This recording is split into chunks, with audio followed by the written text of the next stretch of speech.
Welcome to my YouTube channel. Today I'll be discussing the addition of 4G LTE narrowband to the security circuit with a wiring diagram and demo. In my first security circuit video, I discussed relying on a loud siren horn and the neighbors to call me.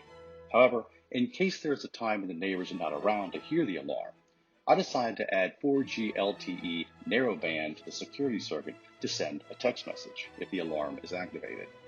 At the same time, this could also send a message to a security monitoring service. Adding text messaging can also be useful when you want to use the alarm system in silent mode, where you only want a text message rather than a bell sounding or horn blaring. When using a narrowband cellular service, such as the hologram service, there is only a $5 auto refill prepay and a fee for each text message, of which at this time costs less than 20 cents per text.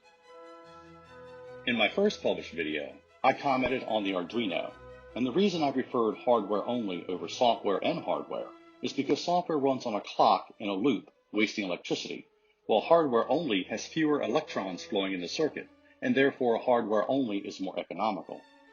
For example, in the security circuit I designed, in previous videos I showed a bench power supply powering up and running the security circuit, drawing only 24 milliamps.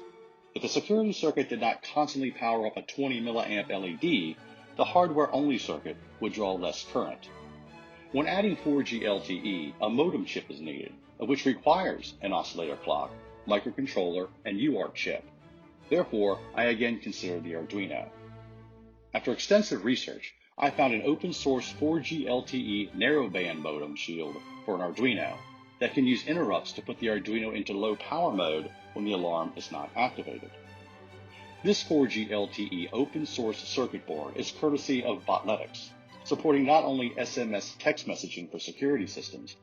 This circuit board supports internet protocols where data, such as the temperature from an onboard sensor or GPS location information, can be uploaded to internet web servers where the system can be monitored through a web page. Not only is this the leading technology in the last 5 years, since this is open source, the circuit and Arduino example code is open and freely available. At this time, the Botletics SIM7000A and hologram service will at least roam within an AT&T service area. While the latest version of a security alarm system board includes an external power jack, and while I previously mentioned differences between a linear power supply and switching power supply, after testing more switching power supplies, as it turns out, it is not a linear power supply versus a switching power supply, when some switching power supplies will also need a manual push of the test button after power up. The way to determine if a momentary push of the test button is needed is if after power up, if the red LED does not immediately turn on representing the alarm circuit, then a manual push of the test button is required to initialize the alarm circuit. Since this security alarm system board can now handle nearly every major feature of classical hardwiring and modern wireless security alarm systems, and since I am now considering distributing the alarm system and Genie boards to the general public with SMD components and SMT assembly, which will be shown in 3D at the end of this video, it is time I presented a pinout wiring diagram. Pin 1, referenced with the letter L, is 12 volts from a power supply. Pin 2, referenced with the letter G, is ground from the 12-volt power supply. Pins 1 and 2 are internally wired to the external power jack, and therefore the power jack can be used as an alternative to the 12-volt supply. Pin 3, referenced with the letter H, is for a 12-volt horn or relay. While the recommended horn is 15 watts without a relay, of which maxes out the 12-volt Honeywell auxiliary power supply shown in my first YouTube video, and while the MOSFET on the security board can handle nearly 30 watts without a heatsink and 60 watts with a heatsink, if a higher output horn or other device is required, I recommend using a higher output power supply and either adding an external 12-volt higher amp relay from pin 3 or bolting some aluminum material on the MOSFET. The amount of aluminum material can be determined through field testing, where the maximum temperature of the MOSFET should not exceed 300 degrees Fahrenheit or 150 Celsius. The horn bypass switch is for turning off the horn, and for silent mode when you only want to receive a text message when the alarm is activated. Pin 4, referenced by the plus sign, is 5 volts for one or more hardwired sensors, which can be wired in series, and a sensor bypass switch wired in parallel with the sensors. while returning to pin 5 referenced by the letter S.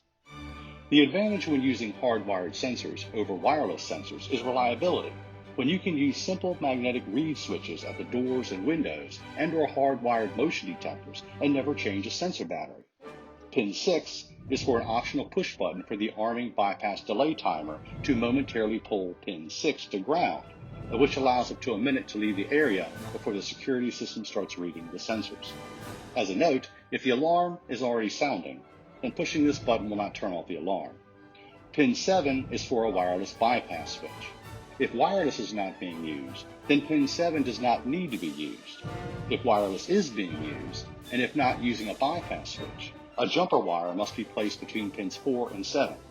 Pin 8 sends a 5-volt signal to the Arduino when the alarm is activated for the modem to send a text message. At the same time, the Arduino is powered up from pin 4 and ground. While the header for the Arduino in this wiring diagram is a generic 3-pin header with pins 1, 2, and 3, these pin numbers do not actually correspond with pin numbers on the Arduino. For example, pins 1 and 2 on this generic 3-pin header are wired to an external power jack on the Arduino, while pin 3 is wired to digital pin 2 on the Arduino. Regarding the demo, I will preface the demo with a sequence of events and key observations. I will first manually move the wireless sensor, and then the red LED representing the alarm on the security board will turn on, followed by the lights on the modem board rapidly flashing. And then a few seconds later, a text message will appear on the mobile phone.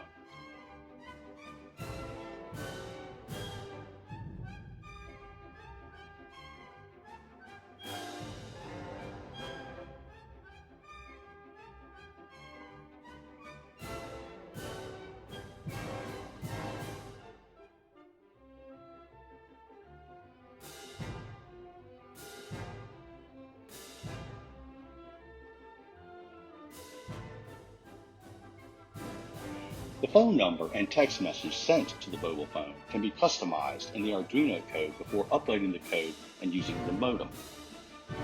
The Botletics board does require a rechargeable lithium polymer battery, while Botletics recommends the LiPo battery is at least 1,000 milliamps. At the same time, the circuit will automatically recharge the battery.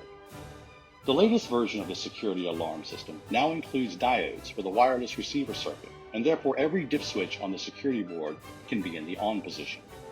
After a brief delay, shortened for video purposes, the red LED on the security board will turn on, representing the security alarm system auto resetting.